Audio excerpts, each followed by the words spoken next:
Hi, welcome to my channel. Today recipe ಬಂದ್ಬಿಟ್ಟು chicken pulao.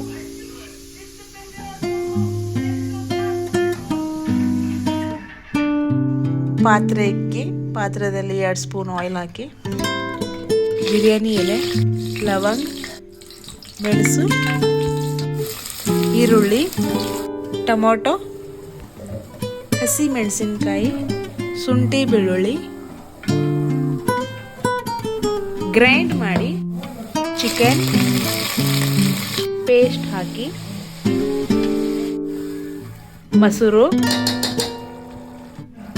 ಅರಿಶಿಣ, ಖಾರದ ಪುಡಿ, ಚಿಕನ್ ಮಸಾಲ, ಧನಿಯಾ ಪೌಡರ್, ಗರಂ ಮಸಾಲ, ನೀರು, ಪುದೀನ, ಕೊತ್ತಂಬರಿ, 4 ಗ್ಲಾಸ್ ನೀರು, 2 ಗ್ಲಾಸ್ ಅಕ್ಕಿ,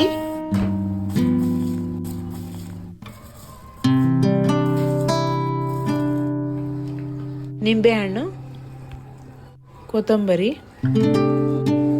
ತುಪ್ಪ. 1 ವಿಸಿಲ್ ಆದ ನಂತರ ಚಿಕನ್ ಪಲಾವ್ ರೆಡಿ.